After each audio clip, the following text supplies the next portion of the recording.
Bismillahirrahmanirrahim. Assalamualaikum warahmatullahi wabarakatuh.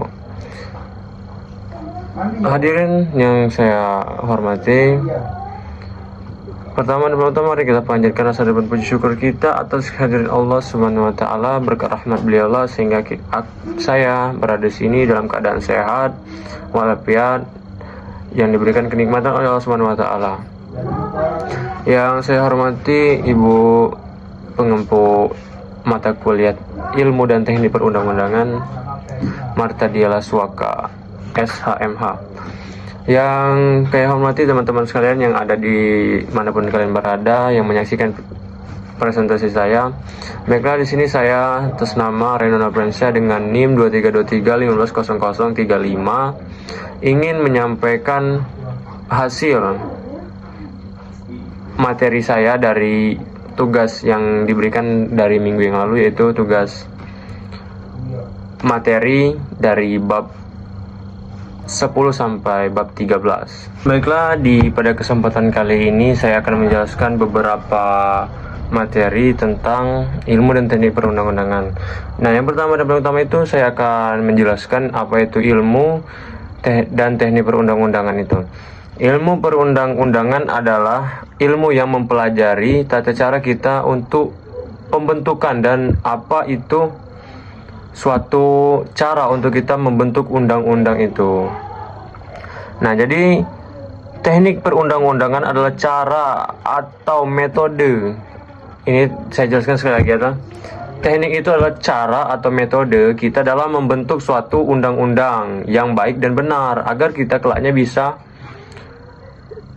kita akan menghadapi atau di suatu masyarakat akan kita menemukan, oh, undang-undang ini tuh udah benar atau belum cara pembuatannya, atau metodenya udah berjalan dengan baik apa belum, begitu. A few moments later. Nah, adapun yang ingin saya bahas pada kesempatan kali ini itu ada beberapa bab. Yang pertama itu bab yang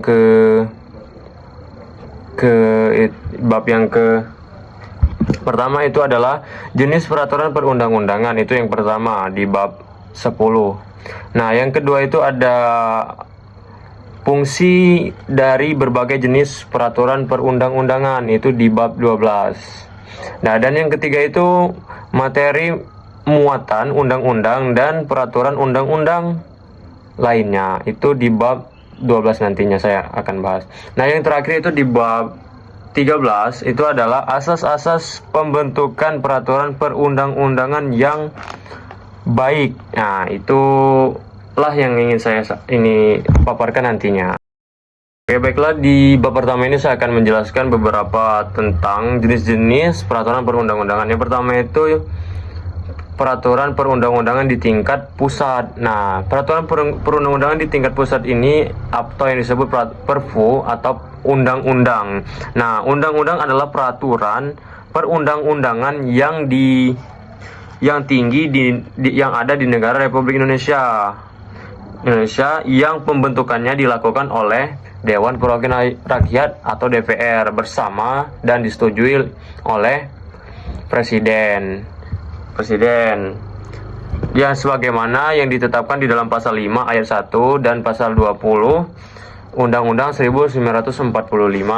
Nah, yang kedua itu adalah peraturan perundang-undangan di tingkat daerah. Nah, peraturan perundang-undangan di tingkat daerah ini yang cara pembentukannya itu yang dilakukan oleh Dewan Perwakilan Rakyat tingkat daerah bersama dan dipersetujui langsung oleh kepala daerahnya atau sebagai yang kita sebut adalah gubernur. Nah, yang ketiga itu adalah peraturan perundang-undangan peninggalan zaman Hindia Belanda. Nah, pada zaman pemerintahan Hindia Belanda yang dimulai pada 1 Januari 1800-an hingga beralih pada pemerintahan militer Jepang di Indonesia, dikenal berbagai peraturan perundang-undangan yang dibentuk oleh Kroon bersama Staten General atau Parlemen Belanda, atau yang dibentuk oleh Kroon sendiri di Belanda, dan juga berbagai peraturan yang dibentuk di Hindia Belanda. Nah, yang keempat adalah peraturan perundang-undangan pada zaman peninggalan zaman Orde Baru. Nah, Berdasarkan Undang-Undang Nomor 10 Tahun 2004 tentang pembentukan peraturan perundang-undangan ditetapkan bahwa segala keputusan yang bersifat mengatur harus disebut dengan istilah peraturan. Hal tersebut dikuatkan dengan rumusan pada pasal 56 Undang-Undang Nomor 10 Tahun 2004 dengan rumusannya semua keputusan presiden, keputusan menteri, keputusan gubernur, keputusan bupati atau wali kota atau keputusan pejabat lainnya sebagaimana yang dimaksud di dalam pasal 54 yang sifatnya mengatur yang sudah ada sebelum undang-undang ini berlaku harus dibaca peraturan sepanjang tidak bertentangan dengan undang-undang. A few moments later. Baiklah, lanjut ke materi yang kedua atau bab yang ke-11. Itu adalah fungsi dari berbagai jenis peraturan perundang-undangan.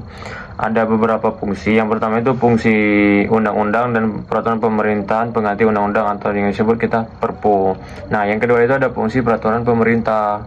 Nah, yang ketiga ada fungsi peraturan presiden, fungsi peraturan menteri, fungsi peraturan kepala lembaga pemerintahan dan kementerian. Ada itu yang keenam ada fungsi peraturan direktur jenderal atau kementerian. Nah, yang ketujuh ada fungsi peraturan badan negara. Yang kedelapan ada fungsi peraturan daerah. Yang terakhir itu ada fungsi peraturan kepala daerah. Yang pertama itu adalah fungsi peraturan pemerintah. Nah, fungsi peraturan pemerintah adalah menjabarkan dan melaksanakan ketentuan dalam undang-undang. Jadi pemerintah itu menjalankan undang-undangnya. Nah, yang kedua adalah fungsi peraturan presiden. Nah, presiden adalah sebagai eksekutor di dalam peraturan tersebut, melaksanakan peraturan pemerintah atau mengatur kebijakan pemerintah secara langsung. Ini dilakukan oleh presiden, kawan-kawan. Nah, yang ketiga itu fungsi peraturan menteri. Jadi menjabarkan pelaksanaan peraturan perundang-undangan di bidang tugasan di dalam kementerian tersebut. Jadi menteri ini tuh punya undangan tersendiri dalam menjalankan pemerintahannya. Nah, yang keempat itu fungsi peraturan kepala lembaga pemerintahan dan non-kementerian. Nah, di dalam fungsi ini adalah mengatur pelaksanaan tugas dan fungsi lembaga tersebut. Nah, yang kelima itu ada fungsi peraturan direktur jenderal atau kementerian. Atau yang disebut itu adalah memberikan petunjuk atau teknis atau pedoman pelaksanaan kebijakan di lingkungan Direktorat Jenderal.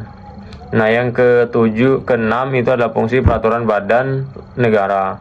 Nah, di sini fungsinya ini adalah mengatur hal-hal teknis yang berkenaan atau berkaitan dengan pelaksanaan dan tugas badan negara tersebut.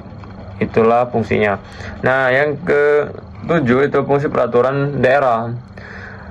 Fungsi peraturan daerah ini adalah mengatur atau mengurusi atau memberikan aturan terhadap wilayahnya masing-masing dalam pemerintahan dan kepentingan masyarakat di daerah tersebut. Contohnya ini Provinsi Bengkulu nih. Nah, jadi Provinsi Bengkulu ini adalah yang dikepalai langsung oleh gubernur. Nah, gubernur ini adalah menjalankan peraturan atau menjalankan undang-undang yang ada di tingkat daerah. Nah, yang terakhir adalah fungsi peraturan kepala daerah atau kota seperti kabupaten atau kota madya seperti itu ya. Jadi fungsinya ini adalah melaksanakan peraturan daerah dan mengatur kebijakan-kebijakan yang ada di daerah tersebut atau memberikan teknis dan penyelenggaraan di selingkup daerahnya mereka itu masing-masing. Contohnya di Kabupaten Kaur itu kan dipimpin langsung oleh bupatinya. Nah, bupati ini menjalankan peraturan perundang-undangan yang ada di daerahnya mereka, itu selingkup daerahnya masing-masing. A few moments later. Oke, baiklah kawan-kawan, selanjutnya adalah bab yang ketiga atau bab yang ke-12, yaitu materi muatan undang-undang dan peraturan perundang-undangan lainnya. Nah, di sini kawan-kawan, di sini saya akan menjelaskan ada 4 materi muatan. Yang pertama itu materi muatan undang-undang sebelum perubahan Undang-Undang Dasar 1945. Nah, yang kedua itu materi muatan peraturan perundang-undangan lainnya sebelum perubahan Undang-Undang Dasar 1945. Nah, dan yang ketiga adalah materi muatan peraturan perundang-undangan sesudah perubahan Undang-Undang Dasar 1945. Nah, dan yang keempat adalah materi muatan peraturan perundang-undangan sesudah perubahan Undang-Undang Dasar 1945 di dalam menurut pasal Undang-Undang Nomor 10 Tahun 2011. Oke, baiklah. Nah, yang pertama itu adalah materi muatan undang-undang sebelum perubahan Undang-Undang Dasar 1945. Di sini yang berisikan, jadi undang-undang itu ditentukan oleh presiden. Jadi undang-undang itu disahkannya oleh presiden, bersama DPR. Kalau DPR saja membuat undang-undang itu tidak sah, begitupun sebaliknya. Jadi berisi hal-hal penting yang mengenai atau berkaitan dengan kepemerintahan yang ada di sekitar kita. Baik itu pemerintahan daerah, pemerintahan pusat, itu ditentukan oleh presiden dan DPR. Dan bertujuan atau mensejahterakan rakyat dan kepentingan warga negara Indonesia. Nah, yang kedua itu adalah materi muatan peraturan perundang-undangan lainnya sebelum perubahan Undang-Undang Dasar 1945. Di sini adalah peraturan lain.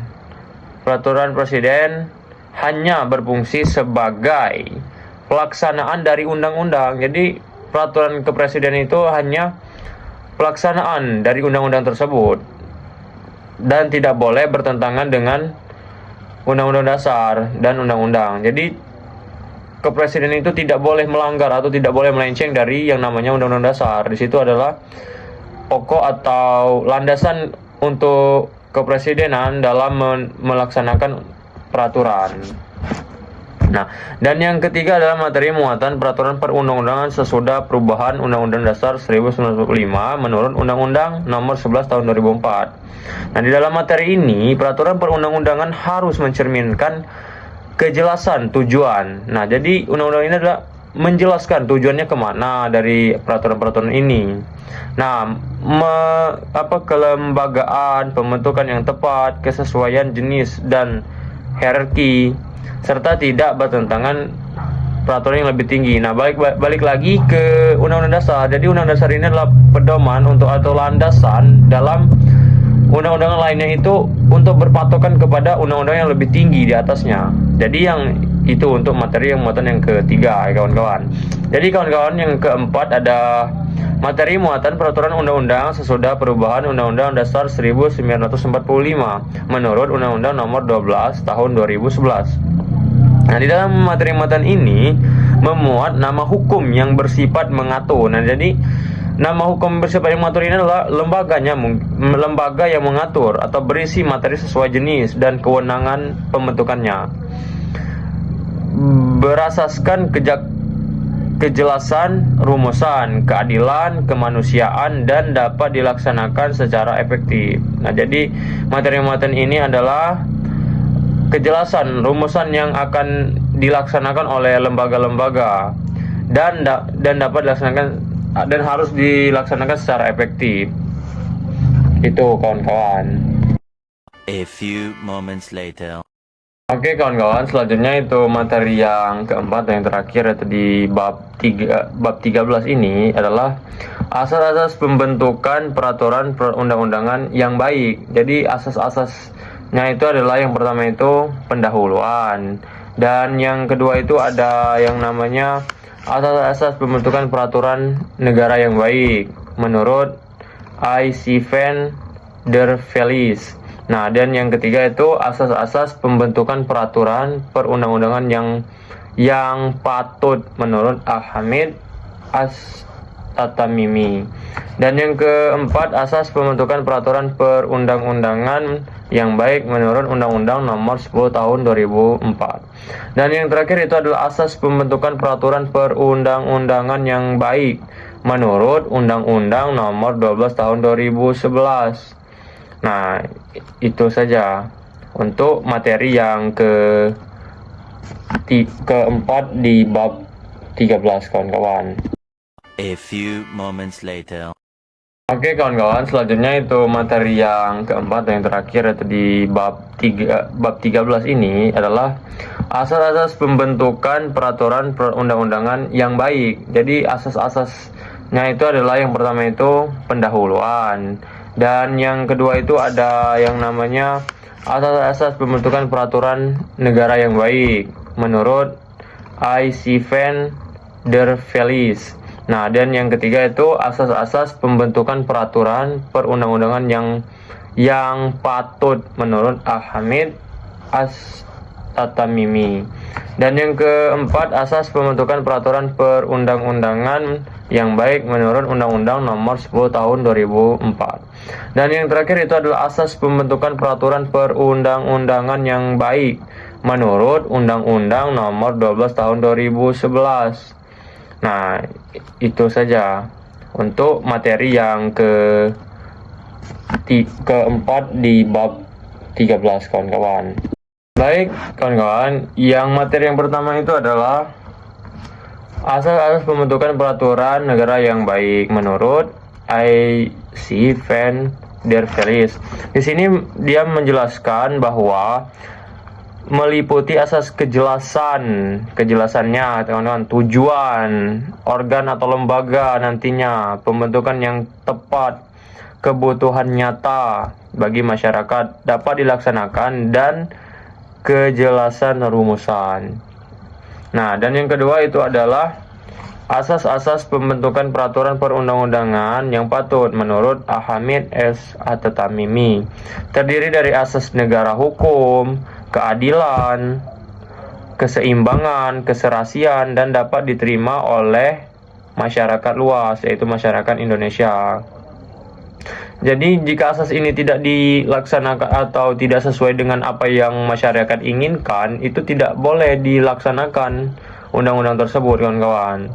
Nah, dan yang ketiga itu asas pembentukan peraturan undang-undangan yang baik menurut Undang-Undang Nomor 10 Tahun 2004. Nah, di sini dalam asas ini meliputi asas kejelasan tujuan, kelembagaannya yang tepat, terus ada lagi kesesuaian jenis dan hierarki, dan dapat juga dilaksanakan, dan keterbukaan dari apa yang ingin undang-undang itu laksanakan, kawan-kawan.